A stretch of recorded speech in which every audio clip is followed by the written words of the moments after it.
হয়, আমি উত্তৰ পূৰ্বাঞ্চল ছাত্ৰ সংগঠন নেচয়ে ত্ৰিপুৰাৰ ছাত্ৰ এঞ্জেল চাকমাক উত্তৰাখণ্ডৰ ডেৰাডুনত যি হত্যা কৰা হ'ল এই ঘটনাক আমি গৰিহণা দিছোঁ আৰু এই হত্যাকাৰীক অতি শীঘ্ৰে কৰায়ত্ব কৰি দৃষ্টান্তমূলক শাস্তি দিবলৈ আমি দাবী কৰিছোঁ। আৰু ইতিমধ্যে আজি উত্তৰ পূৰ্বাঞ্চল ছাত্ৰ সংগঠন নেচৰ ফালৰ পৰা আমি উত্তৰাখণ্ডৰ সন্মানীয় মুখ্যমন্ত্ৰীলৈ আমি খুব জৰুৰী এখন পত্ৰ আমি প্ৰেৰণ কৰিছোঁ, দাবী পত্ৰ, যাতে হত্যাকাৰীক তাত ৰক্ষণাবেক্ষণ দিবলৈ কোনো প্ৰচেষ্টা কৰা নহয়, অতি শীঘ্ৰেই যাতে হত্যাকাৰীক কৰায়ত্ব কৰি কঠোৰ দৃষ্টান্তমূলক শাস্তি দিয়া যায়। আৰু আমি দেখিছোঁ যে আমাৰ দেশৰ ৰাজধানী দিল্লী বা ভাৰতবৰ্ষৰ বিভিন্ন প্ৰান্তত উত্তৰ পূৰ্বাঞ্চলৰ ছাত্ৰ ছাত্ৰীসকল নিৰাপত্তাহীনতাৰ সন্মুখীন হয়। আমাৰ উত্তৰ পূৰ্বাঞ্চলত উচ্চ শিক্ষাৰ গ্ৰহণৰ কেতবোৰ সুবিধা সীমিত, সেইকাৰণেহে আমাৰ হাজাৰ হাজাৰ ল'ৰা ছোৱালী দিল্লী বা ভাৰতৰ বিভিন্ন প্ৰান্তত পঢ়িবলৈ যায়। যিহেতু পঢ়িবলৈ যায়, উচ্চ শিক্ষা গঢ়িবলৈ যায়, গতিকে সেই ৰাজ্য চৰকাৰ আৰু তাৰ শিক্ষাবিদ আৰু তাৰ নাগৰিকসকলে উত্তৰ পূৰ্বাঞ্চলৰ ছাত্ৰ ছাত্ৰীসকলৰ অভিভাৱকত্ব প্ৰদান কৰিব লাগে।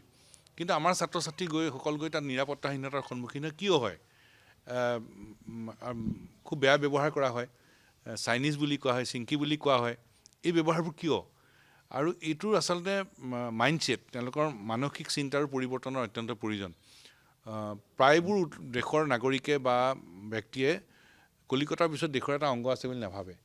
তেওঁলোকে কলিকতাৰ পিছত যে উত্তৰ পূৰ্বাঞ্চল এটা দেশৰ অংগ আছে, তেওঁলোকে সেই কথাটো চিন্তা কৰিব নোৱাৰে। They don't think there is a part of the country beyond Calcutta. We like to tell them that there is also a part of the country beyond Calcutta, that is North East. সেই কথাটো উপলব্ধি কৰাৰ প্ৰয়োজন। এতিয়া এই গোটেই কথাটোৰ তিনিটা ব্যৱস্থা লোৱাৰ প্ৰয়োজন। প্ৰথম ব্যৱস্থাটো হ'ল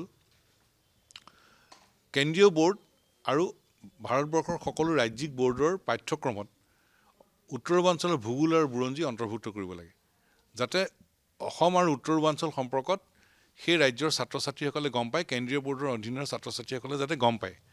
আমি যদি উত্তৰ পূৰ্বাঞ্চলৰ ছাত্ৰ ছাত্ৰীসকলে ভাৰতৰ ভূগোল, ভাৰতৰ বুৰঞ্জী যদি পঢ়িবলগীয়া হয়, তেতিয়াহ'লে উত্তৰ পূৰ্বাঞ্চলৰ ভূগোল বুৰঞ্জী পঢ়োৱাৰ ব্যৱস্থা কৰিব লাগে। তেতিয়াহ'লে গম পাব যে উত্তৰ পূৰ্বাঞ্চলখন ক'ত, ইয়াৰ সভ্যতা সংস্কৃতি কি, এই কথা গম পাব।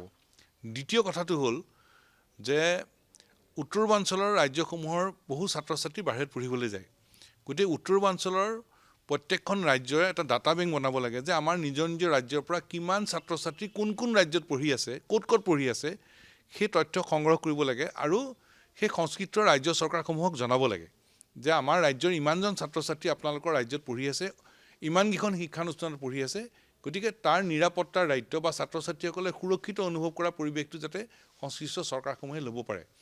উত্তৰ পূৰ্বাঞ্চলৰ ৭খন ৰাজ্যৰ চৰকাৰসমূহক আমি অনুৰোধ জনাব খোজোঁ এই ব্যৱস্থাটো যাতে লয় আৰু তাৎক্ষণিকভাৱে উত্তৰাখণ্ড চৰকাৰকো যাতে হেঁচা দিয়ে, যাতে এই হত্যাকাৰীক যাতে কঠোৰ শাস্তি প্ৰদান কৰে। আৰু ৩ নম্বৰ কথাটো হ'ল আটাইতকৈ তাৎক্ষণিক কথাটো যে উত্তৰাখণ্ড চৰকাৰে হত্যাকাৰীক কৰায়ত্ব কৰি কঠোৰ শাস্তি প্ৰদান কৰিব লাগিব।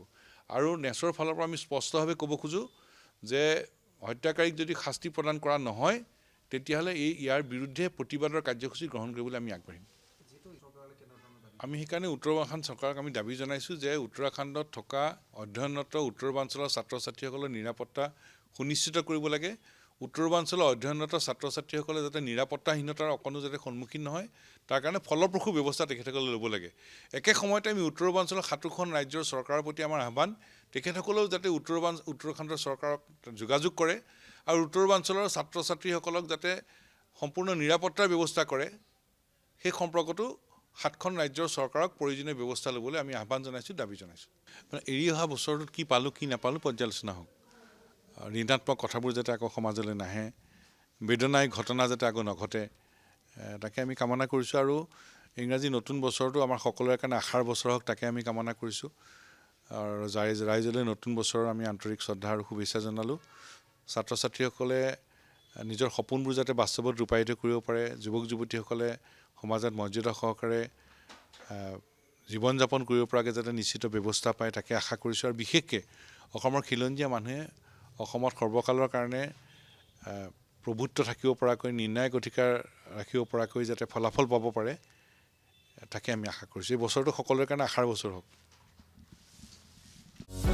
যিকোনো খবৰৰ বাবে যোগাযোগ কৰক আমাৰ এই নম্বৰত 9181 307 ডাবল 21